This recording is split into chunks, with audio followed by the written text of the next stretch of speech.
Everyone thinks they know the Johnston family. You watch the show, you see the Instagram posts, and you think you're seeing the full picture of the 7 Little Johnstons. But what if I told you that the reality you are watching on TLC is actually a carefully constructed cover-up for a much darker, much more complicated truth that is currently unraveling behind the scenes in late 2025?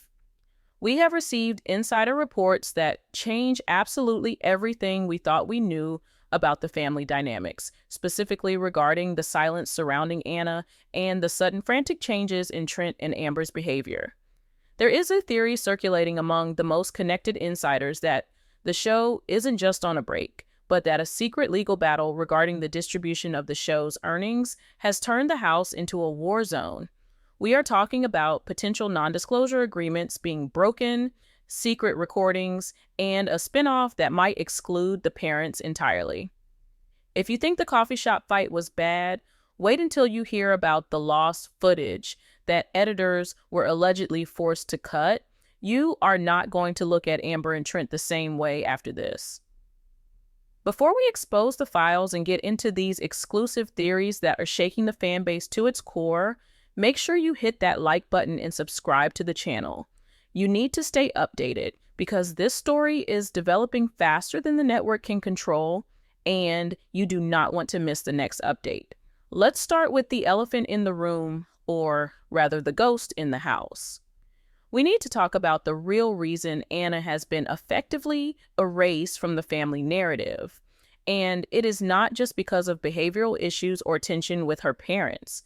That is the surface level story TLC wants you to believe because it is easy to digest. It fits the rebellious teenager narrative. But our sources are pointing to something much more calculated. There is an exclusive theory gaining massive traction that Anna isn't just estranged. She is currently in a silent standoff regarding her contract. We have heard whispers that Anna was the first of the adult children to demand an independent audit of the family's earnings over the last decade. Think about it. The show has been running for years. The kids are adults now. They have businesses, they have homes, they have partners. Yet, the narrative has always been that Trent and Amber are the gatekeepers of the empire. The insider report suggests that late last year, a meeting was held, not a family meeting, but a business meeting, where the topic of individual contracts was raised. Allegedly, this is where the fracture happened. It wasn't about Anna breaking house rules. It was about Anna breaking the chain of command regarding the finances. If this theory holds water, it explains why the on-camera interactions feel so icy and forced. You aren't watching a mother disappointed in her daughter. You might be watching a business manager furious with a client who is trying to leave the agency. This recontextualizes the entire last season. When you look back at the footage with this lens, notice how often money, responsibility, and gratitude are brought up by the parents. It stops feeling like parenting and starts feeling like negotiation tactics. But it gets deeper. There is talk of a shadow producer dynamic. We have long suspected that the parents have a heavy hand in what makes the final cut, but new information suggests it goes beyond just suggestions. The theory is that to keep the show viable in 2025, the drama had to be manufactured to distract from the real-life litigation threats. Remember the tension with Jonah? The issues with Liz? What if those were smokescreens? We are hearing rumors that Jonah's mental health break and moving back home wasn't just about his personal struggles, but a strategic move to keep him under the family umbrella for contract negotiations. If he is in the house, he is under the parents' influence. If he is out of the house, he is a liability. This paints the picture of a family unit that is operating more like a crisis management firm than a household. Let's pivot to the biggest twist that insiders are buzzing about, the secret spinoff. There is a very strong, albeit rumor, that the network has been quietly testing the waters for a show that focuses entirely on the adult siblings, sans Trent and Amber. Imagine a Johnston Kids series. This would explain the frantic energy we have seen from the parents lately to secure their relevance. If the network realizes the audience cares more about Liz's marriage, Anna's independence, and Alex's love life than they do about Trent's home improvement projects, the power dynamic shifts overnight. The theory suggests that Amber found out about these secret pitch meetings between the kids and the producers, leading to the scorched earth policy we are seeing now. This would explain the divide and conquer strategy. By driving a wedge between Anna and the others, or by keeping Jonah close, the parents effectively kill the bargaining power of the group. If the kids can't get along, they can't film a spinoff together. It is Machiavellian, it is brilliant, and it is terrifyingly plausible. Now, we have to address the lost footage theory. Fans have noticed choppy editing in the recent season, scenes that don't quite flow, or audio that sounds dubbed. We have received tip-offs that an entire storyline involving a massive blowout fight during the family vacation was completely scrubbed from the record. Why? Because allegedly, during this fight, the fourth wall was broken. One of the kids, and rumors point to Liz, supposedly screamed about the cameras and the pressure to perform. In reality, TV, you can have fights, but you cannot break the illusion. If this footage exists, it is the smoking gun that proves the kids are exhausted by the performance. The theory is that Liz, despite her happy wedding edit, is actually the one who is most disillusioned with the process, but she is trapped by the financial necessity of the show to support her young family. This creates a tragic irony where the thing that supports her lifestyle is the thing that is destroying her peace of mind. Let's look at Alex and Allie. To the casual viewer, it's a sweet, long-distance romance. But look closer. Insider theories suggest that this relationship is being heavily produced to capture the Gen Z demographic. We are hearing reports that production actually funds the travel and the dates specifically to create these promposal moments. That isn't uncommon in reality TV, but the twist here is the alleged pressure on Alex. Sources speculate that Alex is being groomed to take over the mantle of the responsible patriarch for the next generation of the show. He is being positioned as the mini Trent. But does he want that? There are rumors that Alex has been secretly looking at colleges completely out of state, far away from the cameras, specifically to escape this predestined path. If Alex leaves, the heart of the show rips apart. And what about the extended silence on social media? Usually, when a reality family goes dark, it means they are filming. But this silence feels different. It feels heavy. The theory here is that they are currently in a cooling off period mandated by the network because the toxicity behind the scenes became a liability. We are talking about potential HR complaints filed by crew members who were caught in the crossfire of family arguments. If the crew is uncomfortable, you know the situation is volatile. There is a rumor that the camera crew for the next season has been completely replaced because the previous crew had become too enmeshed with the family drama, taking sides in the civil war between the parents and the kids. Let's go back to Anna for a second because her social media behavior is the key to unlocking this mystery. She posts just enough to show she is happy, but she never tags the family. She never mentions the show. This is known in the industry as a soft strike. She is fulfilling her basic contractual obligations to not disparage the network, but she is refusing to promote the brand. This is a power move. It suggests she has legal counsel. A report indicates that Anna has been taking meetings with other influencers and even other networks. Imagine Anna on a competition show or a dating show completely separate from the Johnston brand. That is Trent and Amber's worst nightmare because it proves she doesn't need them to be famous. The theory is that the parents are currently scrambling to get her back into the fold, not out of love, but out of fear of her marketability eclipsing theirs. Then there is the Liz and Bryce dynamic. We saw the wedding, we saw the beautiful ceremony, but insiders are whispering that the living arrangement is not what it seems on TV. There is a persistent theory that they are maintaining separate residences for a portion of the week. This isn't necessarily because the marriage is failing, but because Bryce refuses to live on a set 24/7. The rumor is that Bryce gave an ultimatum. He will do the show, he will do the scenes, but his home needs to be a camera-free zone for at least half the week. This creates a logistical nightmare for production and causes friction with Trent, who believes the show comes first, always. If Bryce is pushing back, it empowers Liz to push back. And if Liz pushes back, the parents lose control of the narrative of the perfect grandbaby. We also need to discuss the geography of the situation. The family home has always been the central hub, but as the kids move out, the show loses its structure. The parents' desperate attempts to keep everyone close, buying land, talking about compounds, are not just about being a close family. It is about centralization of production. If everyone lives on one property, production costs are lower and control is higher.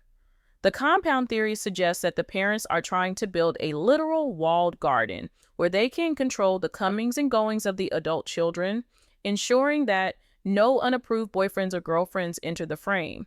It is a way to physicalize the control they are losing emotionally. But the kids are rejecting it. Reports say the plans for the compound have been stalled because none of the adult children want to commit to living there. This rejection is a symbolic death blow to the parents' vision of the future. As we move deeper into this analysis, you have to ask yourself, what is the end game here? We are looking at a show that is arguably past its prime, clinging to relevance through manufactured conflict, while the real conflict is too raw to air. The cancellation scare of 2024 was a wake-up call. The network knows they need to evolve. The theory is that TLC is planning a reboot of the series that might shock everyone. We are hearing whispers of a format change that breaks the fourth wall completely, acknowledging the fame, the money, and the fights about the contract. It would be a meta-reality show, a show about making a show. It's a risky pivot, but it might be the only way to save the franchise.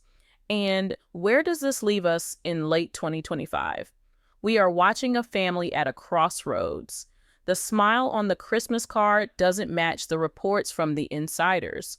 We are seeing a family potentially being torn apart by the very thing that brought them together, the spotlight. The reports of legal letters being exchanged between family members are heartbreaking if true. It suggests that the trust is gone, and once the trust is gone, can you ever really get it back?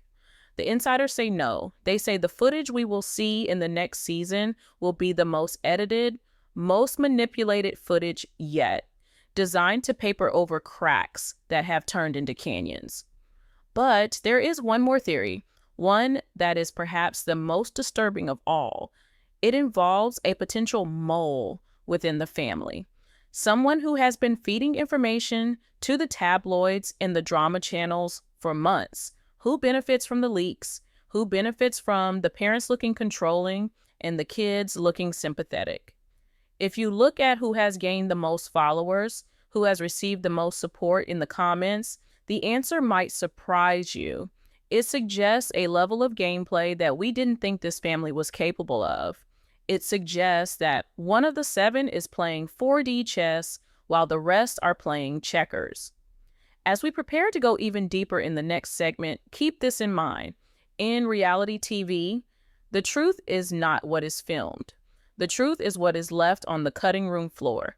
And right now, the cutting room floor is covered in secrets that are about to come out.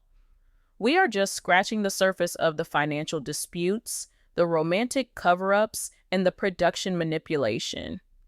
We promised to tell you about the incident at the fan convention, and this is where the cracks in the porcelain veneer of the Johnston family finally shattered in public view. It happened in Orlando just a few months ago, an event that was supposed to be a victory lap for the family.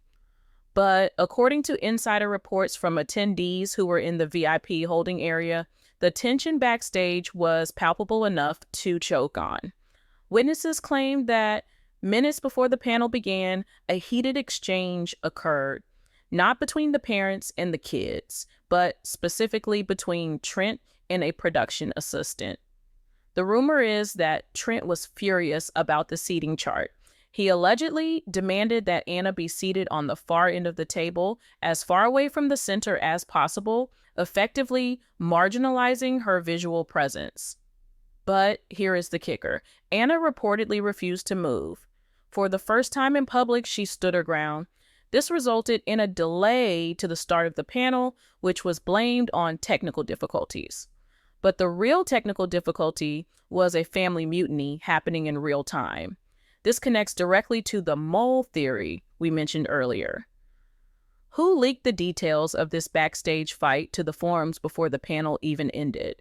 The timeline suggests it had to be someone in that room. The prevailing exclusive theory is that one of the siblings has been operating a burner account on social media for over a year, systematically leaking truths to undermine their parents' control. We have analyzed the syntax of these leaks, and the language used is eerily similar to the speech patterns of someone we would least suspect. We aren't going to name names yet to protect the investigation, but let's just say it is someone who is often overlooked, someone who observes more than they speak. If this theory is true, it means the rebellion is coming from inside the house, literally and digitally.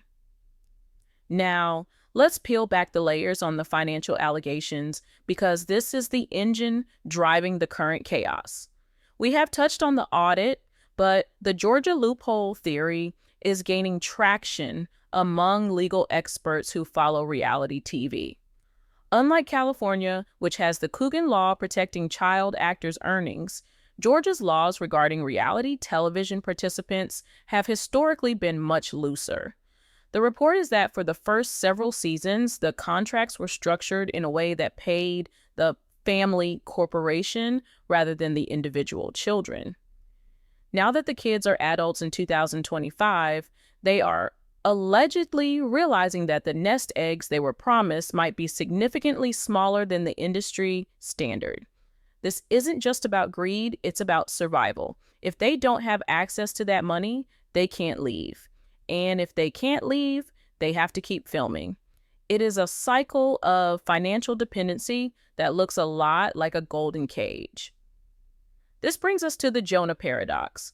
On the show, the narrative around Jonah has been about his struggle to launch, his move back home, and his mental health.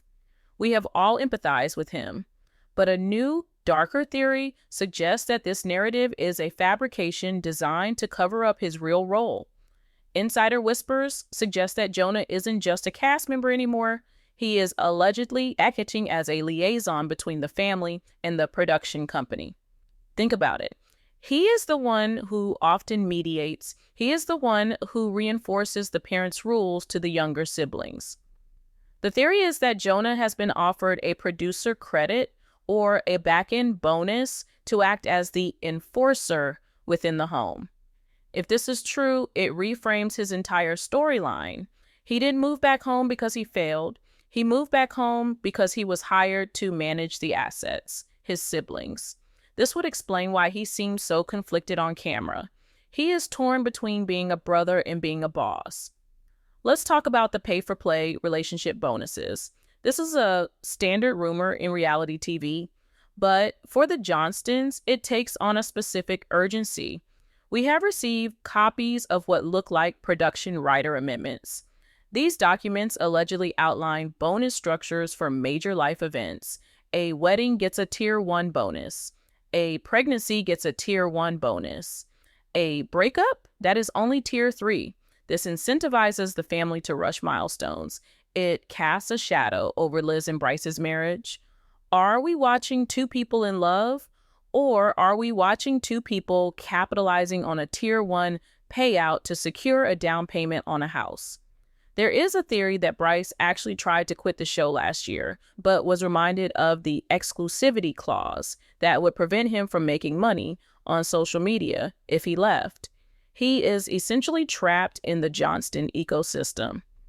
This adds a layer of desperation to their domestic scenes. When they argue about chores or finances, they might actually be arguing about the contract, but they have to code switch for the cameras. And what about the blackout protocol? This is something former crew members have hinted at. Allegedly, when the cameras go down, the house goes silent. The parents reportedly enforce a rule that no plot-relevant conversations can happen off camera. If you want to discuss your feelings, you save it for Tuesday at 9 a.m. when the crew arrives.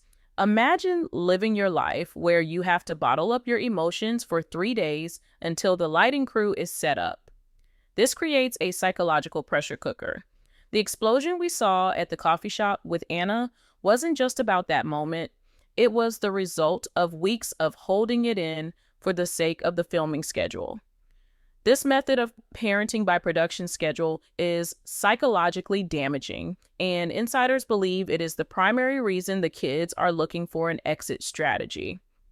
We also need to discuss the foreign exchange student experiment from past seasons. Remember Juice, the fan favorite student from Finland? A wild theory suggests that his inclusion wasn't just a cultural exchange, it was a chemistry test. The network was allegedly testing to see if the audience would accept new characters entering the Johnston orbit. Why? Because they know the original kids are burning out. If they can rotate in new people, friends, exchange students, distant cousins, they can keep the 7 Little Johnstons brand alive, even if Anna or Jonah walk away. It turns the family home into a revolving door of content creators rather than a private sanctuary. Sources say there are casting calls out right now for friends of the family to join the next season, which is a soft way of replacing the family members who are refusing to film. Let's shift gears to Amber's career pivot. We've seen her go back to school and enter the workforce. The show frames this as her pursuing a passion. But the financial insolvency theory paints a grimmer picture. Why would a reality TV star with a successful show need a 9-to-5 job? Unless the show's money isn't as liquid as it seems. There are rumors of bad investments, of a lifestyle that outpaced the ratings. If the show is the only thing keeping the mortgage paid, the pressure on the kids to perform becomes existential. Amber's job might be the backup plan, the safety net for when the house of cards collapses. This explains her intensity. She isn't just a strict mom. She is a CEO trying to keep a failing company afloat, and her employees, her children, are trying to unionize. Then there is the mystery of the lost diaries. This is one of the most explosive reports we have. Allegedly, Elizabeth kept a private digital journal, or a Finsta, where she documented the reality of her pregnancy and early motherhood without the filter of the show. The rumor is that this account was discovered by Amber, leading to a massive confrontation that was never filmed.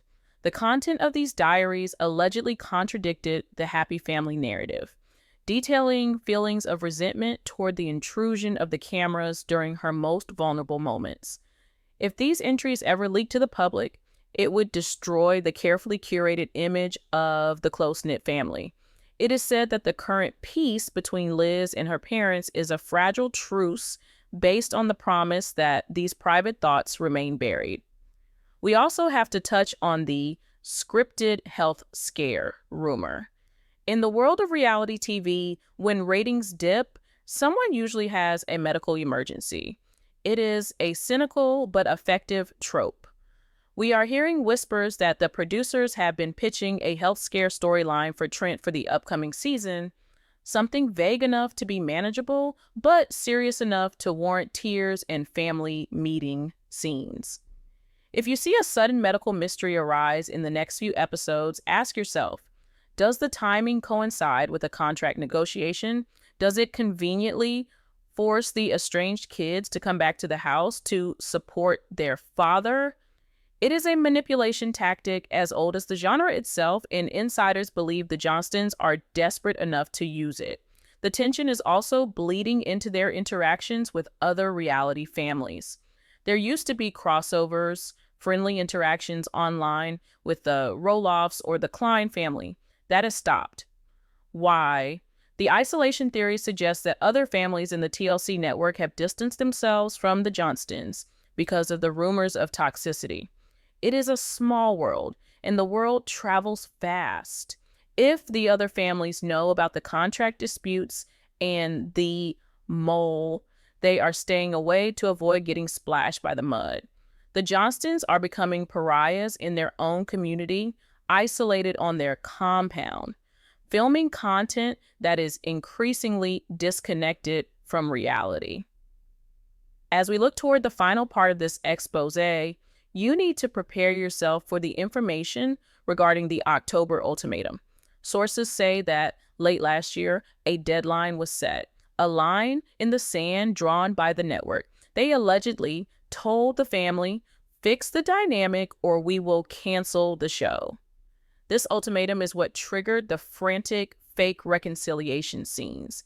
It explains why they are trying so hard to sell the idea of unity when the body language screams hostility. They aren't fighting for their family, they are fighting for their renewal. And finally, before we move to the last segment, we have to mention the deleted podcast. There are rumors of a podcast episode recorded by one of the siblings, likely Anna or Liz, that was uploaded for 10 minutes and then scrubbed from the internet. In those 10 minutes, allegedly, they dropped the facade completely. We have been scouring the dark web and fan archives for a copy of this audio. If it exists, it confirms everything we have discussed. It confirms the shadow producer, the financial control, and the blackout protocol. The story is getting darker, the stakes are getting higher, and the family is fracturing in real time. But the biggest revelation is yet to come. In the final part, we will reveal the exit plan that two of the siblings are allegedly plotting together, a plan that involves a tell-all book and a lawsuit that could end the series forever. You do not want to miss how this story ends. We are now entering the end game. Everything we have discussed up to this point, the contract disputes, the fake scenes, the emotional manipulation, was just a prologue to the main event. We have received intelligence regarding an exit plan so sophisticated and so high stakes that it resembles a corporate takeover more than a family dispute. This is the nuclear option we hinted at, and it involves a secret alliance that no one saw coming. For years, the narrative has been that Anna is the lone wolf, the outcast fighting against the collective. But the insider reports suggest she has turned the tables. She isn't working alone anymore. The silent partner theory posits that Emma, the quiet observer, the one who often seems to go along with the flow to keep the peace, has actually been gathering evidence alongside Anna for the past 18 months. Think about it. Emma is the one who is always there, always listening, rarely the center of the conflict. She is the perfect double agent. The theory is that Emma has been using her good child status to access documents, record conversations, and document the blackout protocol in real time without the parents suspecting anything. Why would Emma flip? Sources suggest that Emma has grown increasingly disillusioned with how her anxiety has been used as a plot device. She allegedly feels that her genuine struggles were exploited to make Amber look like a savior figure on camera. If Anna provides the fire, Emma provides the fuel. Together, they possess a combined archive of digital receipts, text messages, emails from producers, and audio recordings that could reportedly void their non-disclosure agreements entirely. This brings us to the tell-all book bidding war. We are hearing whispers from the publishing world that a literary agent in New York is currently shopping a proposal titled Small World, Big Lies. This isn't just a memoir, it is an expose. The rumor is that the advance for this book is pushing 7 figures. But here's the catch. The manuscript allegedly contains a chapter dedicated to the production of intimacy, which details exactly how the showrunners coach the children on how to date, who to date, and when to break up. If this book hits the shelves, it destroys the suspension of disbelief required for the show to exist. The parents are reportedly terrified. We have heard that cease and desist letters have already been flying back and forth between legal teams in Georgia and New York. The parents are trying to argue that anything that happened in the house is intellectual property of the Johnston family brand, effectively claiming copyright over their children's memories. It is a legal stretch, but it shows the level of panic setting in. Let's talk about the Trojan horse strategy. This explains the weird, inconsistent behavior we have seen in the latest season. Why would the kids agree to film a reconciliation if they are planning a lawsuit? The theory is that their lawyer advised them to stay on the show to prove a pattern of behavior. They aren't filming to make money anymore. They are filming to create a video archive of the toxicity to play in a courtroom. Every time Trent snaps, every time Amber guilt trips, the kids are internally noting the timestamp. They are using the production's own cameras to build the case against the production. It is a level of meta warfare that is unprecedented in reality TV history. The October ultimatum we mentioned in the last segment wasn't just from the network to the family, it was allegedly from the kids to the parents. Treat us like partners or we burn the whole thing down. We also need to address the therapist plant theory. Viewers have long criticized the on-screen therapy sessions as feeling scripted. Well, insiders claim they feel scripted because they might be. There is a rumor that the therapists brought onto the show are vetted by production, specifically for their willingness to steer conversations toward resolutions that fit the episode arc, rather than actual psychological healing.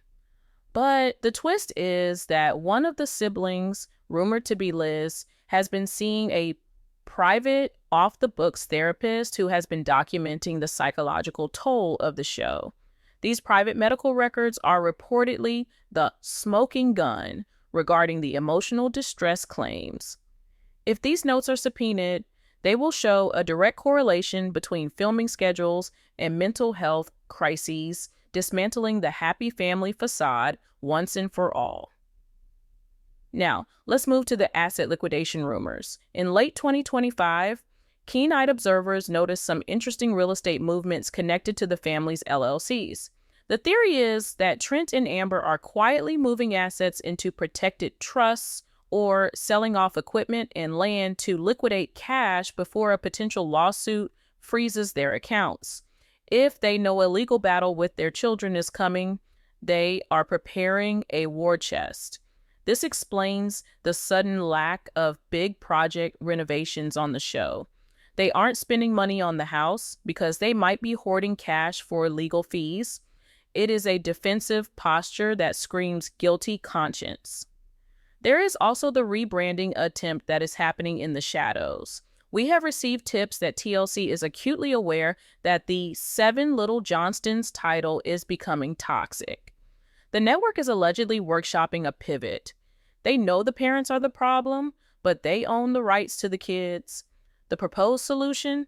A complete rebrand focusing on the next generation, effectively firing Trent and Amber from their own show.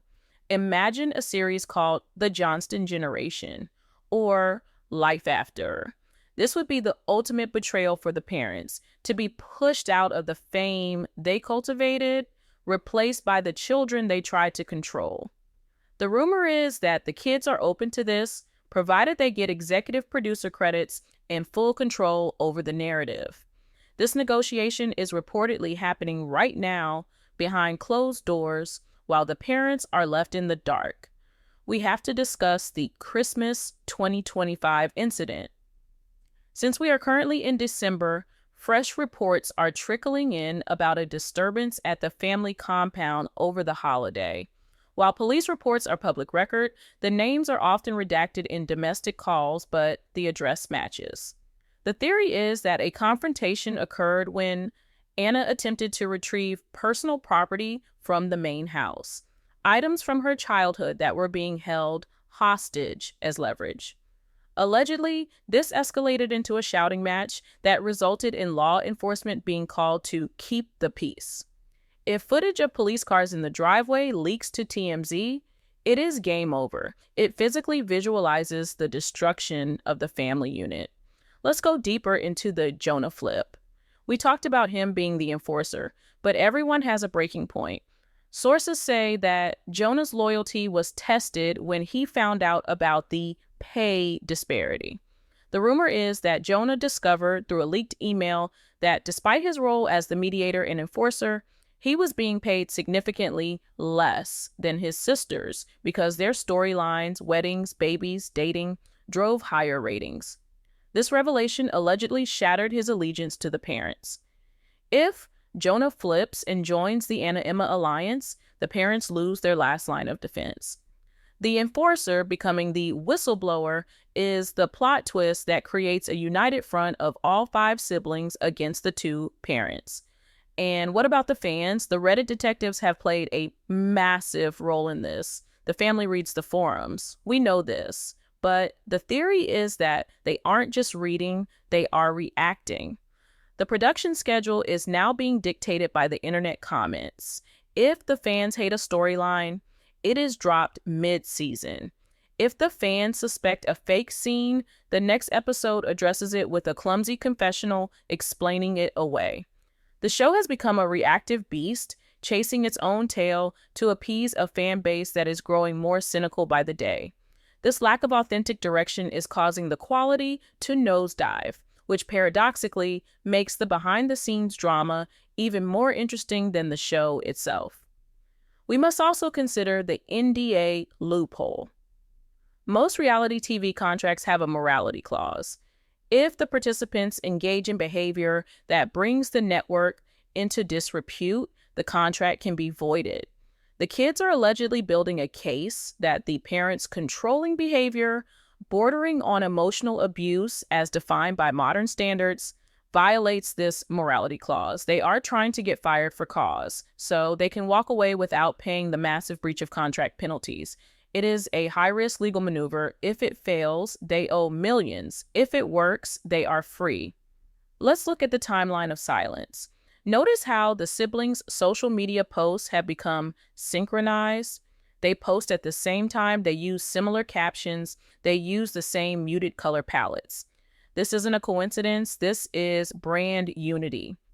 They are subtly telling the world, we are a unit. The parents are the outliers. They are building a separate brand identity that can survive the cancellation of the show. They are preparing for a life post-TLC, and they are taking the audience with them.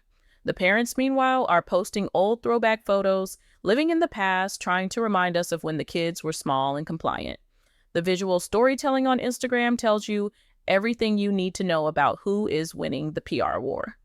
Finally, we arrive at the grand finale theory. Insider reports suggest that the current season filming will be the last season of 7 Little Johnstons as we know it. The production crew has reportedly been told to wrap up all storylines. There will be no cliffhangers. This indicates that the network is cutting its losses. But the cameras are still rolling. Why? Because they are filming the breakup. The producers want the final scene of the series to be the family sitting down and admitting it is over. They want tragedy, they want the tears, they want the definitive end, but the kids allegedly refuse to give them that satisfaction. The rumor is that the siblings are planning a walkout for the finale. They will simply stand up, take off their mics, and leave the frame, leaving Trent and Amber sitting alone at a large, empty table. It would be the most powerful ending in reality TV history, a silent protest that speaks volumes. So where does that leave us? We are witnessing the slow-motion car crash of a family empire. The reports, the exclusive theories, the insider whispers, they all point to one singular truth. The show destroyed the family. The money that was supposed to secure their future ended up severing their past. Anna, once the scapegoat, has become the architect of their liberation. Trent and Amber, once the beloved leaders, have become the villains of their own story. As we wait for the official announcements, for the lawsuits to be filed, for the book to drop, remember this: You are not just watching a TV show. You are watching a cautionary tale about the cost of fame. You are watching what happens when you turn human relationships into line items on a budget. We will be monitoring the court dockets in Georgia. We will be watching the burner accounts. We will be waiting for that Small World Big Lies manuscript to leak. This story is far from over. In fact, the real reality show is just beginning. If you want to be the first to know when the lawsuit drops, if you want to see the leaked pages of the diary, you have to subscribe. Turn on notifications. Share this video with every Johnston fan you know, because the truth is coming, and it is going to be louder than any argument in a coffee shop. Thanks for watching, and keep your eyes open. The cameras might stop rolling, but the truth never sleeps.